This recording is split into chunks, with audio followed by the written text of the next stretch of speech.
Director. Before we get started with today's program, I would like to invite Commissioner Robin Cramner up here to give an invocation.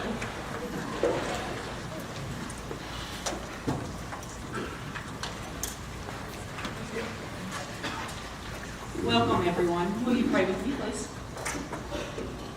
Most gracious Heavenly Father, we come to you today, Lord, and we're so thankful for the people in this room, that they have come to learn more about the town that we get to live in. Lord, thank you for the blessings that you've bestowed upon Canyon. Thank you for the opportunities that are given in this city. And thank you for the people that live here and the culture that is established in this town. I don't think you can find it anywhere else, so thank you for that, Lord. Lord, I ask you to bless the food that's been prepared for us today, and you be with the people that are speaking today, that the word that they give is what is needed for the people to hear in this room. Go out and do what you need to do, Lord, for all of us in this community, and continue to bless us. In your name I pray. Amen. Thank you. This event is really great for us because we are able to share with the community all of the hard work that we do for all of the taxpayers here and for all of the community that is in Canyon, as well as all of our businesses. I would like to start by thanking my commission for being here. I have Mayor Gary Hinders, I have Commissioner Robin Cramner, Commissioner Danny Potter, and I am very thankful for their leadership, as well as Commissioner Paul Lyons and Commissioner Cody Jones, who are not able to be here with us today. I'm very thankful for all that they do for the city. I would like to thank our former commissioners for being here. I saw Quinn and I saw Kelsey. Thank y'all both for being here and continuing to support the city of Canyon. Everyone who is an elected official, in case I didn't see, thank you all so much for being here and continuing to provide leadership to our community.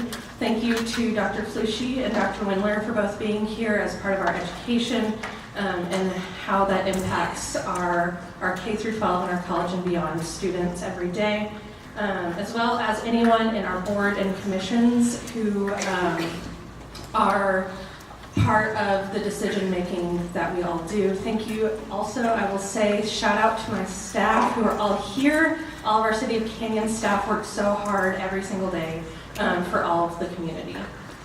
I'd like to thank the Canyon Economic Development Corps and Canyon Main Street for being our presenting sponsors for today. Can I give them a round of applause?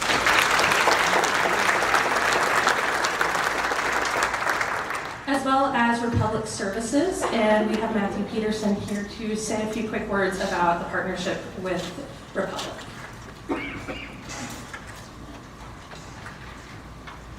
Thank you, Megan.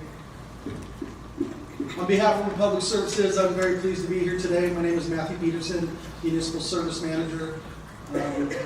In the past year, we've experienced some significant challenges partnering with the City of Canyon to overcome challenges that have impacted the city and our citizens through unprecedented winter, spring, and summer storm events that have caused much damage across the region. Our teams in the Amarillo Hawley Division and Canyon Southwest Landfill were able to jump into quick action to aid the city in setting up citizen collection centers, as well as issuing equipment and horsepower with labor to aid city in cleanup and continue to push forward as the days wore through those events. And I just want to continue to thank the city for allowing us to be here and be a partner with the community and all the organizations that we participate in, and once again being a sponsor of this event. Thank you.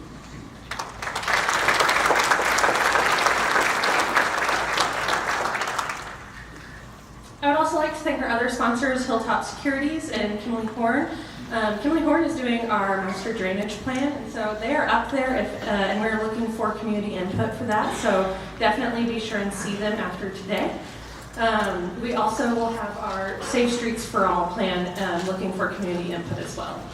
I hope you all enjoyed lunch. That was provided by Mickey's Place. They do such a great job for us, as well as Canyon ISD. Thank you so much for providing this space and letting us be here today, as well as to the CISD culinary students who provided today's dessert. And HTO generously sponsored all of our tea. So can I get a thank you for all of our sponsors?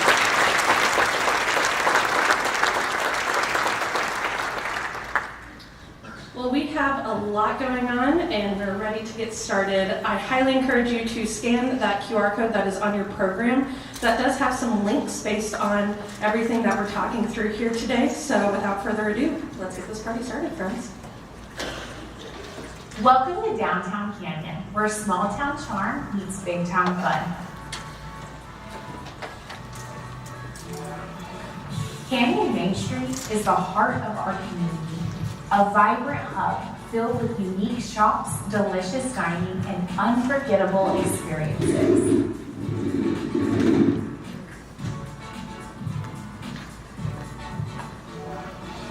Whether you're hunting for the perfect gift, craving a local bite, or just looking to enjoy a stroll through our historic streets, there's something here for everyone.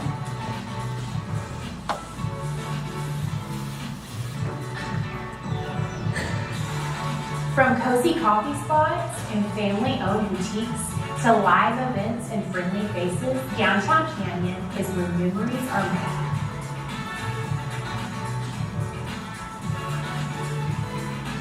So come shop, dine, and enjoy all that Canyon Main Street has to offer. We can't wait to welcome you to Canyon.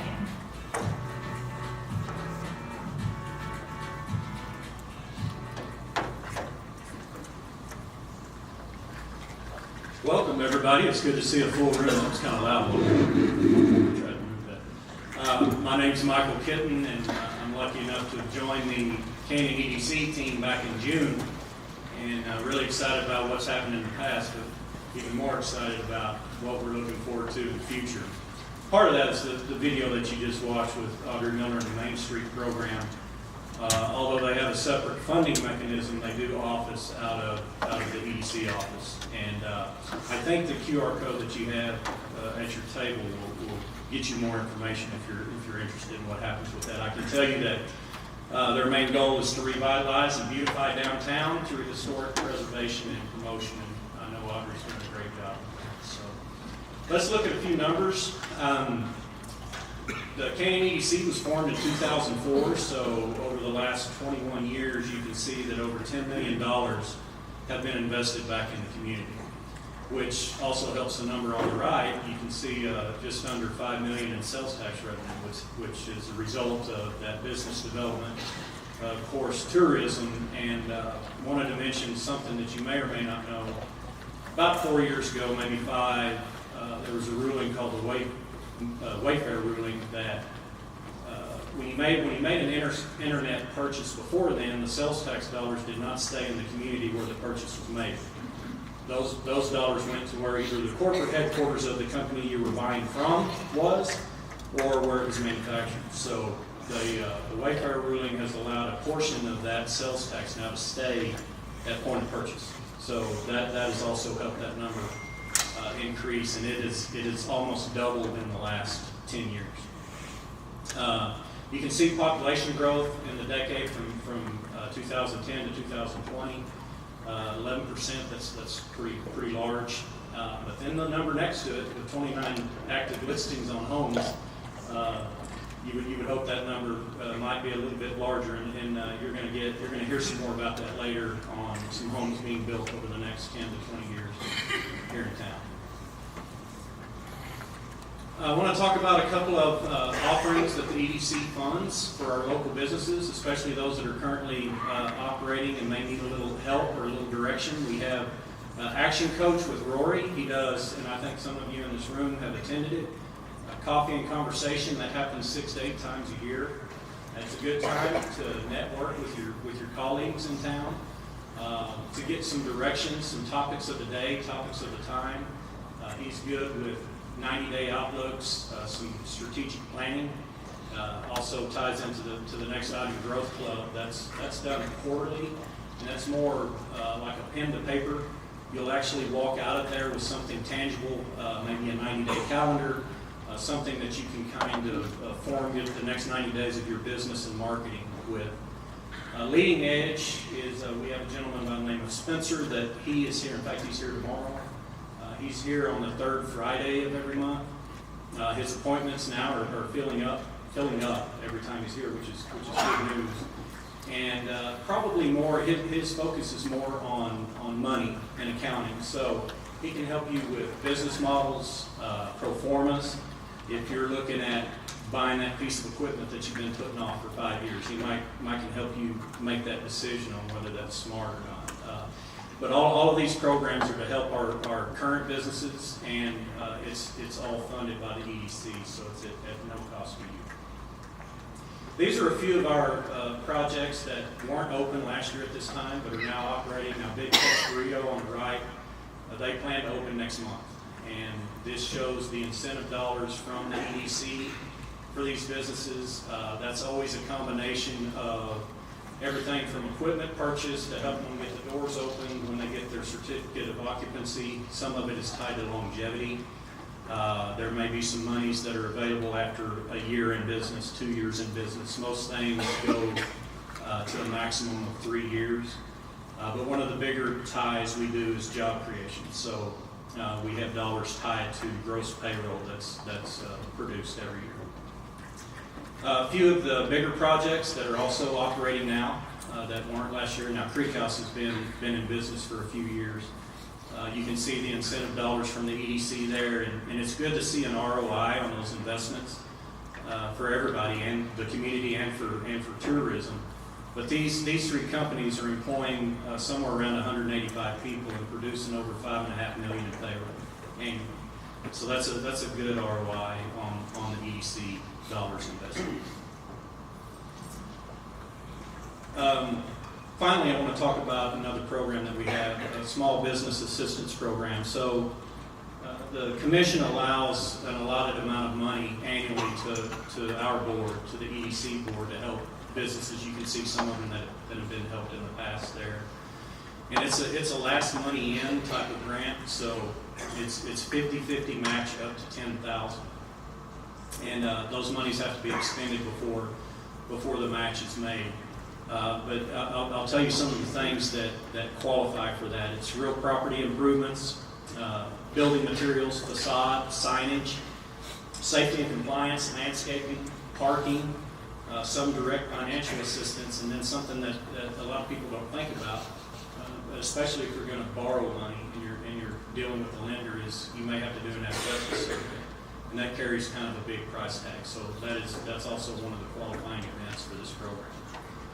So we hope, all in all, with what statute allows for incentivization, for job creation and capital investment, for the programs that the EDC is able to fund to help businesses with pro formas, strategic planning, business models, we hope that there's a fit for all of you.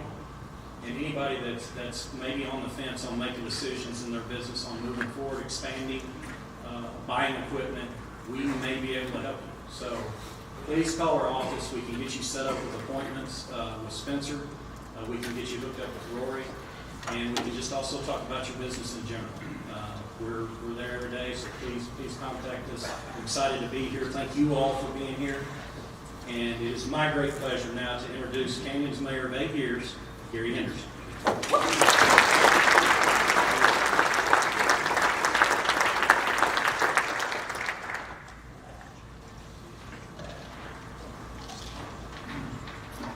Thank you, Michael. Really excited about Michael's experience that he brings. Amarillo, Hereford, EDC, a lot of experience bringing to the table, and really excited what doing for both bringing new businesses to town, but also our existing businesses. We invest a lot in new businesses coming to town. It's wonderful to go in and make a difference from financial counseling that we can do and for existing businesses as well. So, thank you. Thank you all for being here today. What a wonderful community we have here in Canyon, Texas. And I tell you what, I look around the room and see so many people that give so much back to this community and make such a difference and makes Canyon truly what we are, is the folks in this community who work and serve and give back. So thank you. My wonderful wife Linda is here today, and our first date was WT Homecoming, October 4th, 1980, and we sat just right over here in this stadium. And I wanted to give a shout out today to Dr. Windler. He set homecoming this year for October 4th, 45 years after that date. So we're going to have a special day that day. So thank you, Dr. Windler.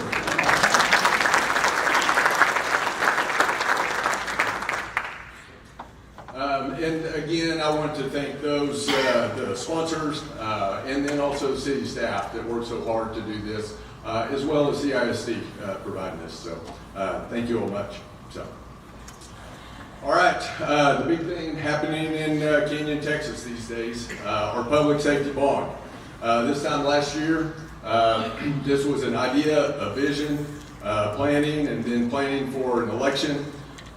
In May, we had voter approval and really appreciate the confidence of the voters. Really believe this is the right direction for Canyon, Texas. It is. It's a sacrifice on the part of taxpayers, but there's multiple pieces to that too. And we talked earlier about how we think this can also not just provide enhanced protection for us, but also help us on our insurance costs as well. So we'll talk a little bit more about that. Different pieces of the bond election. So, we purchased the Gold Star Trust building for right at $3 million to go in and redo that and make that a police station. We've got $4.9 million allocated for that. And there is a piece of that also will go for a new animal control center. And I also want to thank Sharon and Jim Bob Brown. They donated the land for that. So, the biggest part, $8.85 million, is for the fire department. There's a lot of pieces to this. Our main station, we're moving to more full-time staffing, 24/7 staffing. To do that, we've got to have living quarters, dorm, and also we're not even close up to standards anymore as far as protecting firefighters from carcinogens, all the smoke. And so separation and a lot of structure there at the fire department itself. And then across the street, we've got the annex. We're going to add on to that. There's a piece too. Expect firefighters to be in shape and be able to get done whenever they're providing their service. And so there's going to be workout facilities along with that as well. And then, we've got the Paul Lindsay training facility out on the west side of town. We are building a new steel building out there. It will have 3 bays. That will take care of a lot of our grass fire trucks. And then there's also going to be a training facility out there. So there will be a training room, and then there's going to be a cinder block practice firehouse. And those are some things that I think this time last year we talked about. Our ISO rating for our insurance has dropped from a 2 to 3 to almost a 4 for a while. We're determined to get it back up to a 2. That means we're providing safer service, but it also means that when it comes to insurance costs, those are taken into factor too. So anyway, the last piece, the fire piece, is we're getting a new fire truck for $1 million. Our current fire truck is 25 years old. So it's time to put it in as our second truck, and we'll have a new one on the line. And then lastly, we've got $250,000. Part of the moves, so our fire administration are going to move to where our code and planning is right now. Code and planning will move to where the police station is. So, one thing I want to throw out too, we've got a lot of our firefighters here today, and I wanted to throw out a big thanks to all you guys do. full-time and volunteer.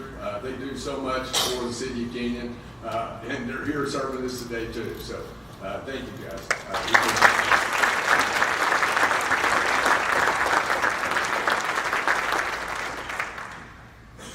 Timeline. So we've had our election, middle of summer. We issued the bonds that are in place.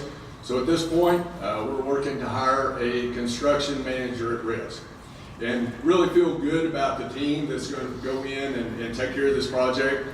We've got our assistant city manager, John Burns.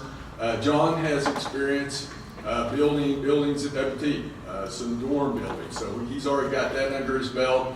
And then I'm really proud to say we have hired as a consultant Mike Wardis, and Mike has extensive experience, has a consulting business that he's worked with districts throughout the Panhandle. I think probably a lot of you all know he's one built our new high school, and then one I really like, he built the admin building over here. And the story is that the dollars came back and they were just way too high, and what was coming from architects and engineers. And Mike just said that can't be. And you know what? He got it done for a whole lot less. So expecting good things from that crew. So thank you guys. So a man after my own heart. So all right. Then the last, we've got a time frame to spend that money. We're looking at everything being completed by 2030. All right.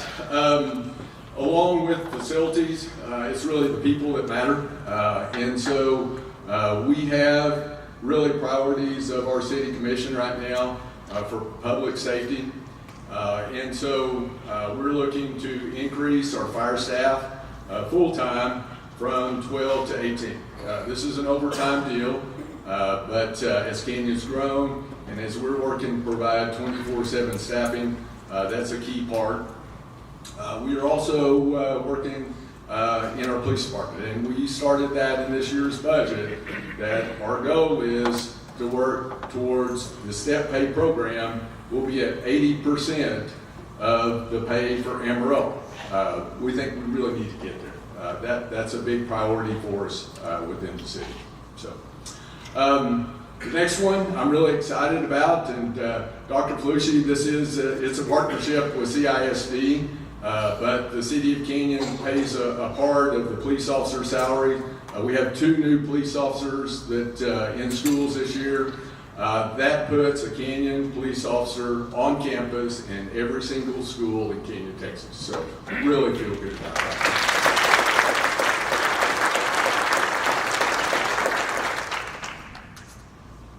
With our police, we will have another animal control staff. And then our chief, Chief Gwynn, does a tremendous job working with our fire crew. We're a combination partner, so we've got full-time firefighters, and we still got volunteer firefighters. And so our goal is to maintain 30 volunteers. We have 23 at this point, but they're still a vital part of what we do, and even our goals into the future and all as well. So.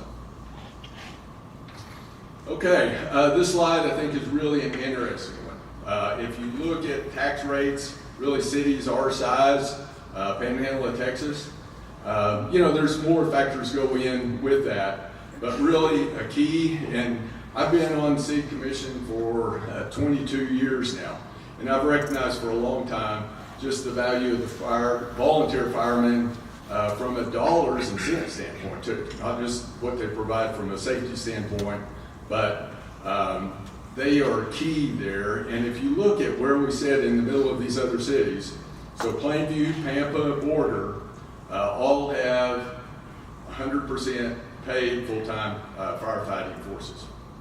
Canyon and Dumas, we're both a combination, so we're right in the middle. And then you can see Hereford over on the side, they are still all volunteer. I think there's some other factors go into that tax rate too, but anyway, really appreciate a lot of confidence on the voters' part. Our new tax rate is 0.511, and I think these are dividends will be paid from this investment in the future. So again, those kind of decisions are not easy decisions, but the voters spoke, and so I think we're moving where we need to go in the future for public safety. All right, some other fun things, exciting for Kenyon, downtown projects. And on this one, you know what, if you look down that list, I have to throw out kudos to our city manager, Joe Price, bringing grants. I mean, we talked about it last year too, but grants coming to the table to pay for a lot of these projects that make a difference in Kenyon, Texas. So the first one here on the list, the 15th Street reconstruction, it's $5.5 million. So that's entryway into Kenyon. And so the biggest part of those are going to be paid by other funds from the state and TxDOT. And the first part in 2027, if you look, that will be the part north of the railroad tracks.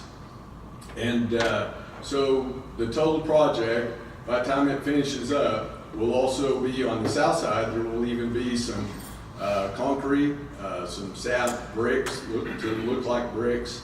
But the part I'm maybe really excited about, see the sidewalks and really kind of a pedestrian bridge to make that a whole lot safer. I know Linda and I have walked into town to the farmer's market, and if you're crossing the road tracks right now, it's pretty sketchy. You feel like you're taking your life in your own hands there a little bit. So I think this is a great project. I'm really excited about it. So is a focus. We've got a downtown master plan. It's an overtime deal, but it's a piece by piece thing. And this next one, the CDBG alleyway project, if you've noticed on the east side of the square, there's a lot of things happening. It's still kind of a mess right now, but taking out lines, moving utilities, there's going to be concrete in there.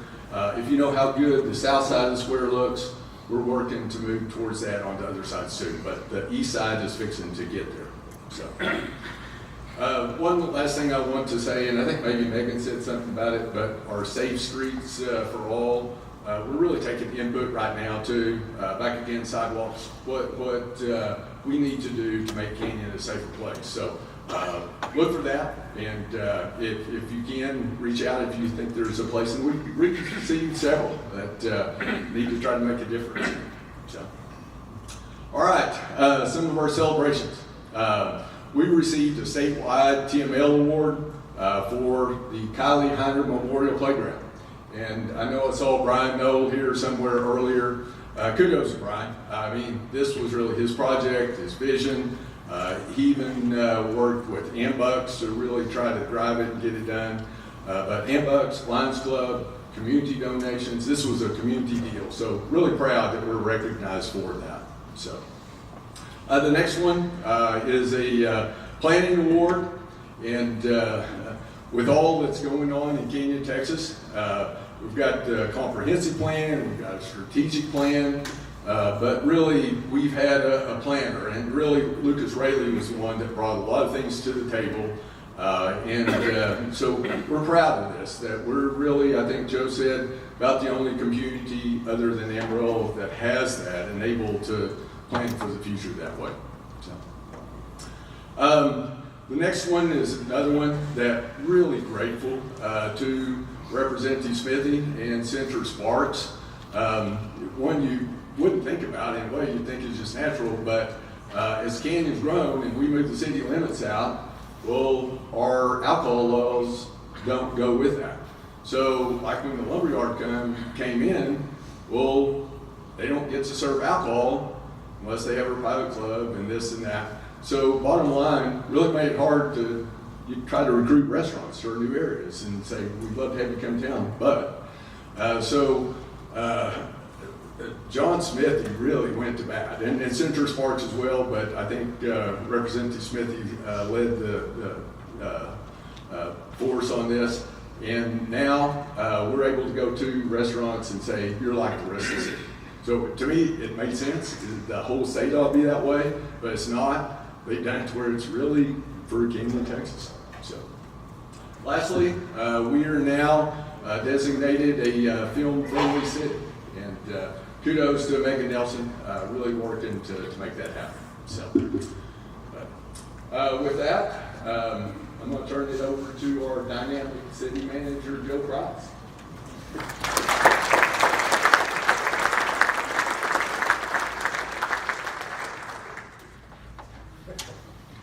I paid him to say that.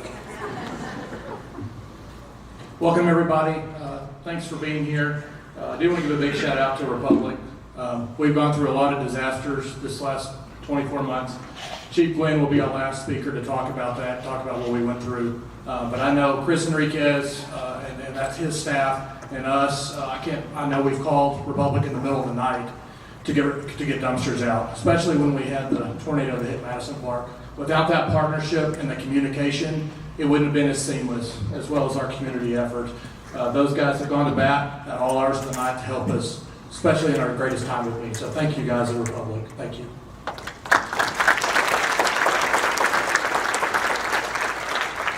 I'm excited to talk about our housing program. This program was in our comprehensive plan. It's taken quite a few years to get there. And ultimately what this does is try to help rehab low-income housing in town. There's a lot of tangibles of where you have to be qualified to have this program.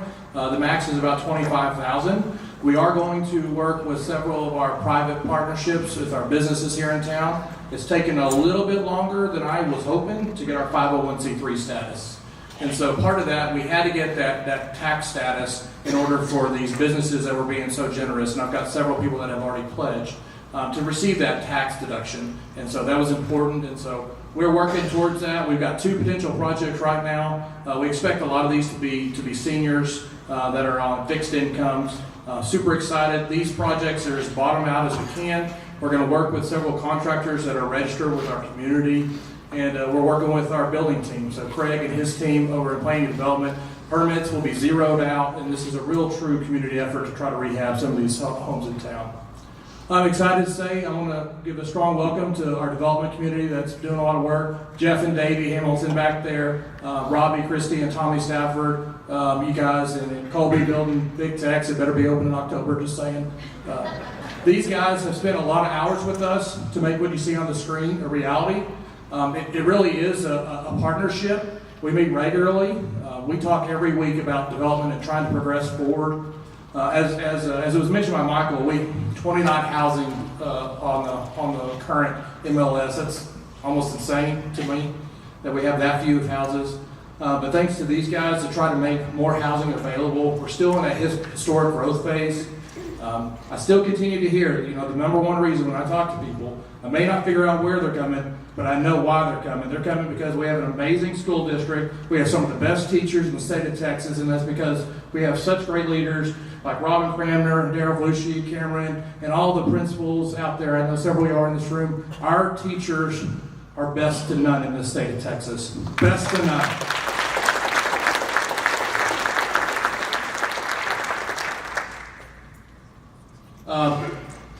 We have worked a lot with Jeff and Davey to get Phantom Creek up. That's one of our newest ones. They are also going to move forward on urbanizing some of their houses in their current development, Spring Canyon.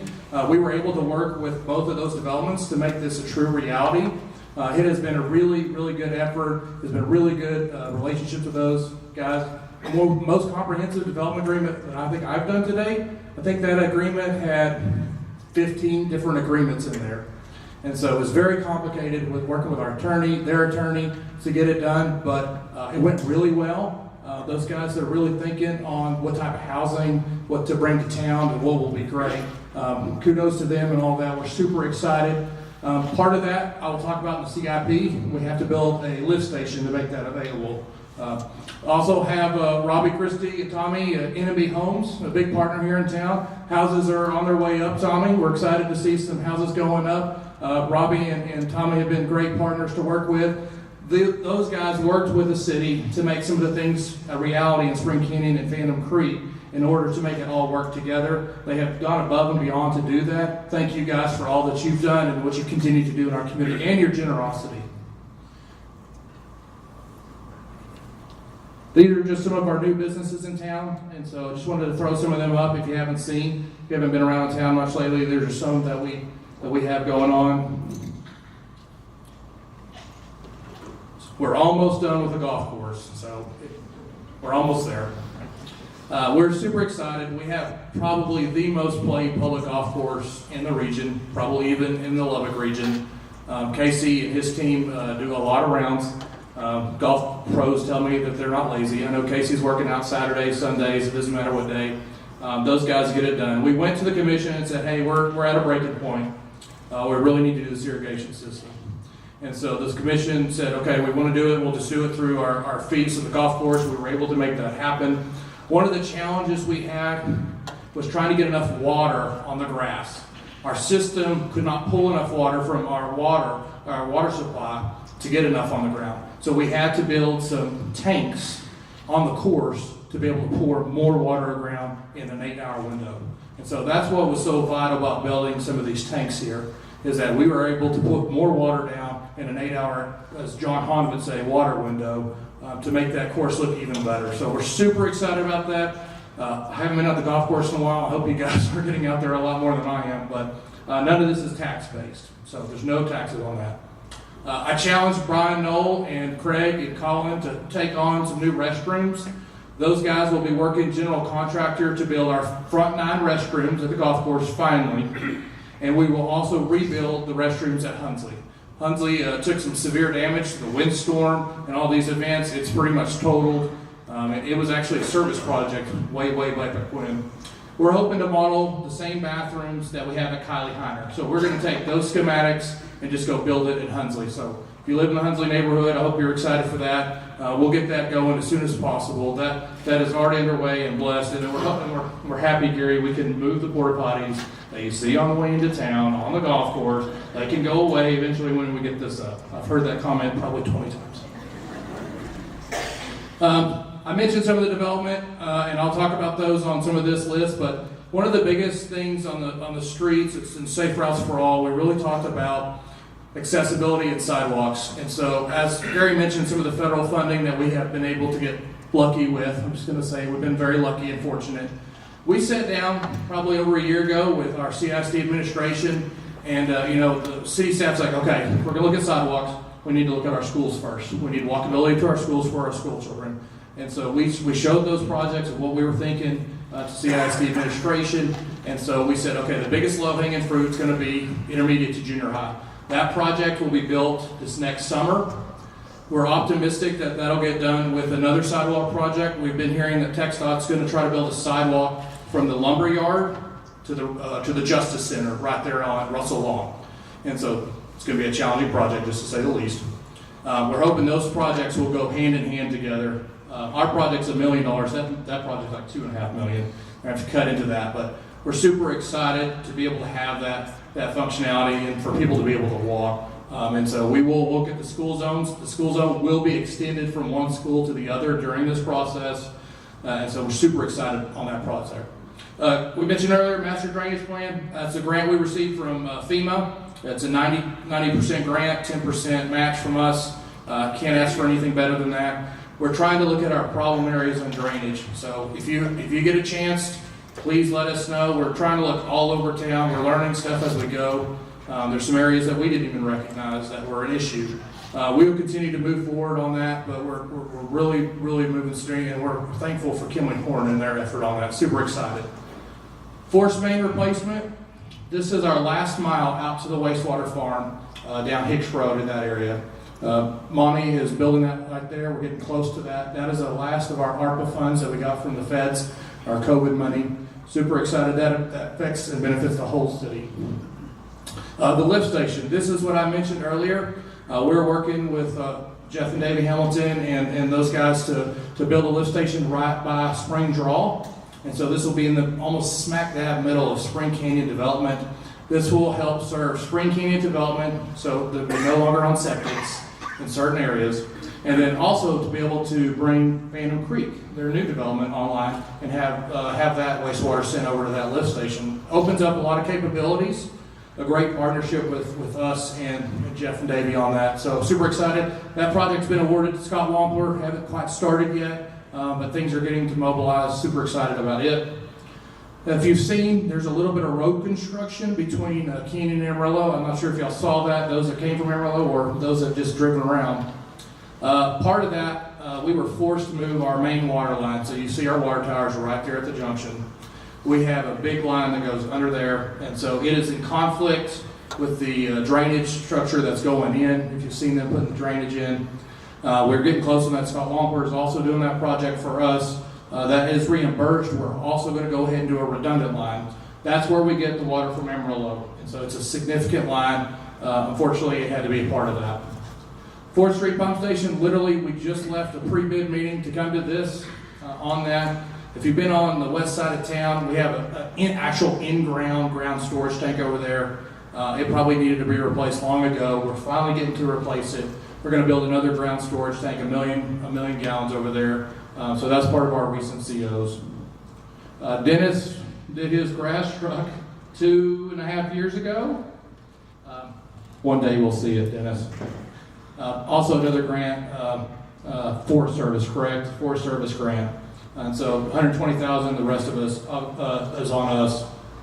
Meyer Utility Extension, Meyer Park, as I mentioned, that's the new NNB subdivision. We cost shared with the developer to get the water and sewer line from Madison Park up north, and worked with Robbie and Tommy on that. Great partnership. That's all in and all done. And our last one on this list is, resiliency has been huge, especially with all the disasters we had.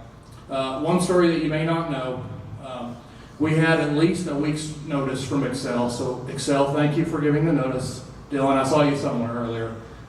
They gave us a notice on this massive windstorm coming to town. We were on the very edge of that power substation. We lost power. Thankfully, Eric, Chris, Tanner, those teams in the water department, they were able to get a big enough generator to run that pump station. Had we not done that, we lost every well but 3 or 4 in that event.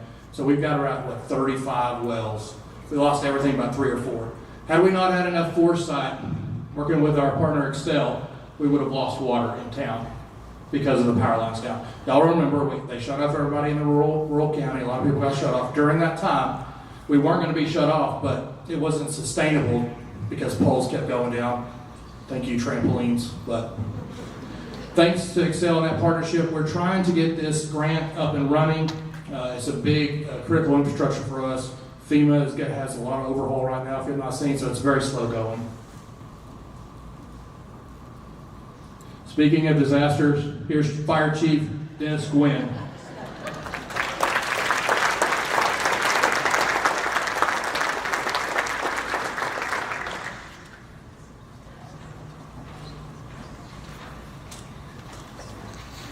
On behalf of the fire department, we're glad to see all of you out here and appreciate your attendance here. Before I get started in emergency response, Chief Brush, how are you? I lost track of you. Oh, yeah, there you are, in the back as usual. Hey, just a quick shout out to you, Chief Brush, and all your staff for what you do for the City of Canyon. I know the fire department really enjoys the working relationship we have together, and so keep doing what you do.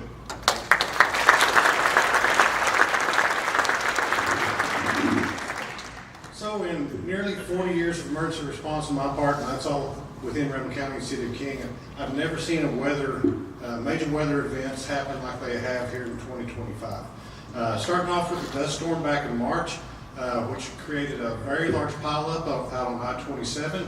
We were the initial emergency response out there, and I believe, correct me if I'm wrong, about 40 vehicles were involved out there. Varying damages on the vehicles or degrees of damage.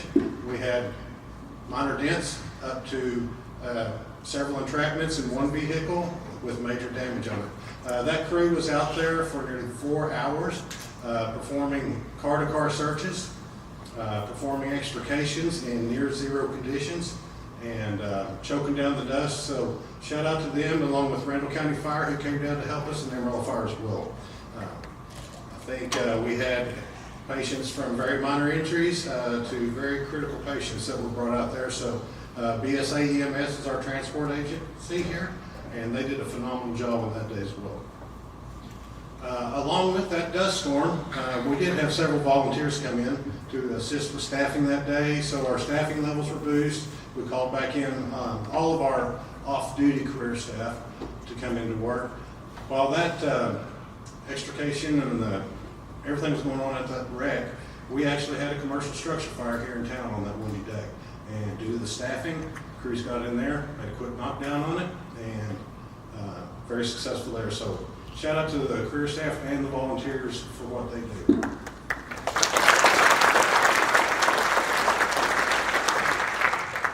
So we had our Madison Park tornado.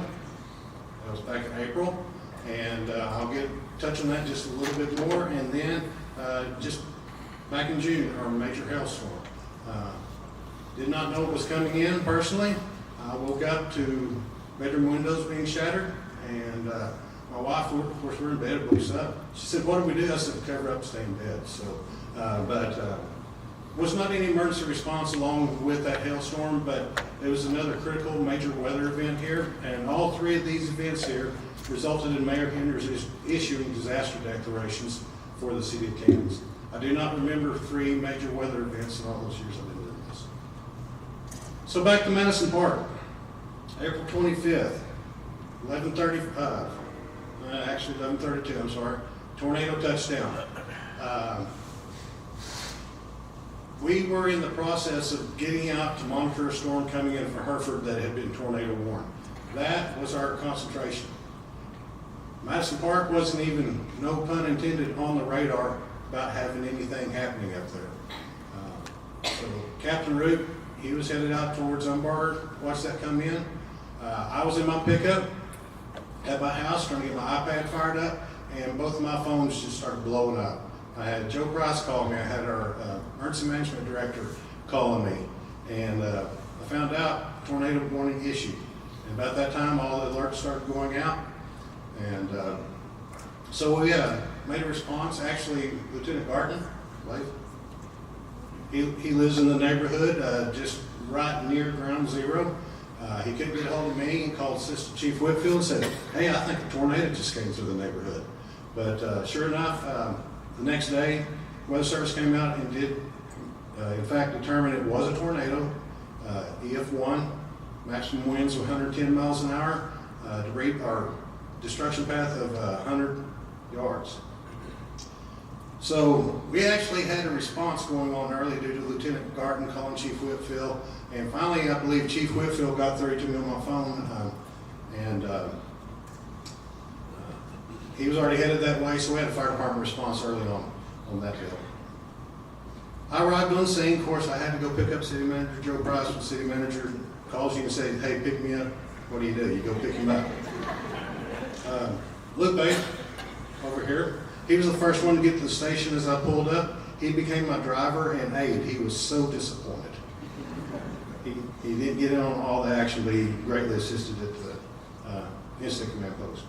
So once I get on the scene, we initially set up at Lieutenant Garton's house.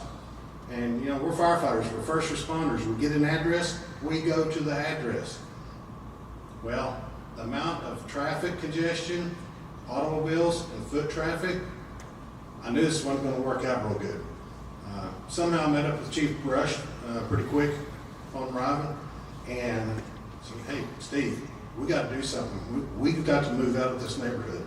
So we set up our command post off of 2590 there in Tatum Schulte Drive. I believe it was Lawyer's Title building.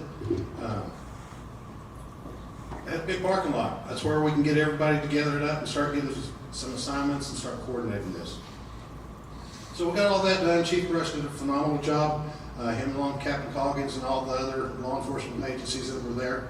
I really don't know how he corralled that many off-duty law enforcement people that just came in to help, but he did. So phenomenal job of locking down in that neighborhood.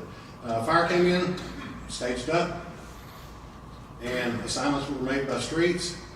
Within just under 1 hour, the crews had cleared every residence in that neighborhood. And big thing, no entries, no death. We continued operating out of that building until about 3 o'clock in the morning, where we moved the incident command post to the PD's muster room in their new building, Gold Star, which that building, thanks to the voter-approved bond, will contain an EOC in the basement of that, so we'll have a specific place we can operate out of for major incidents. Continued monitoring storms throughout the night from 3 o'clock, I think.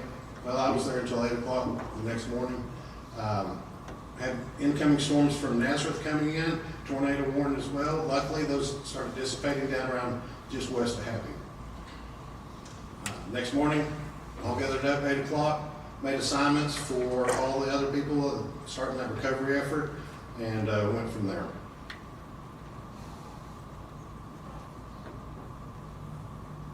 Talking about a little bit about calls for service. We'll go back a few years, or a couple of years, back to 2023 on the fire department. We ran 1,705 calls that year. Moving forward 1 year to 24, 1,773 calls. Currently, this year, as of Monday morning, we have run 1,329 calls, averaging 5.15 calls per day. If you go in and look at that daily average and it holds out, and we've been averaging just over 5 calls a day, even throughout the summertime, that's going to put us about 1,880 calls for this year. So you can see the increase that we're having in calls. Increasing calls equals I need more people. And similar on the police department side, back in 23, 5,570 calls for service. 24, 5,881 calls for service. And so far this year, 4,024, and they're averaging 15.6 calls per day. Go into a little bit of staffing for your emergency service providers here. 2022, we had 3 full-time firefighters, career firefighters. When I'm talking about firefighters here, in addition to the firefighters, they're actually boots on the ground, the guys that go out and get the work done. I have Captain Ruse, an operations officer, Assistant Chief Whitfield, and myself. We're not included in the firefighters. Currently, here, as of this year, we're up to 12 full-time firefighters, which will allow us to start 24-hour staffing in December of this year. We currently have a federal staffing grant applied for. If we're successful with that, that'll give us 3 more full-time firefighters, and we'll begin full-time staffing, 24-hour staffing, with 15 or 5 on each shift. 18 full-time firefighters is the goal for the current fire station that we have. That will give us 6 on each shift, give a little bit of relief, not so much callback when somebody's on vacation. So we're looking forward to that day of 18 full-time firefighters. Over on our police department side, 32 full-time positions in 2022. They're up to 35 currently.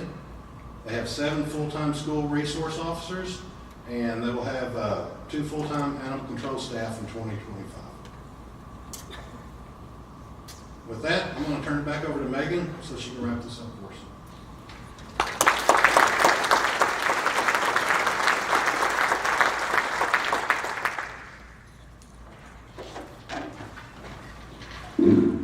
Well, everyone, I want to say thank you so much again for coming and joining us for our second State of the City event.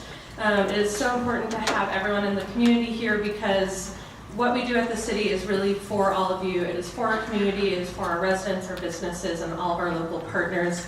With that, please come and give us your opinions when it comes to our master drainage plan or Safe Streets for All plan, and I wish everyone a happy Thursday.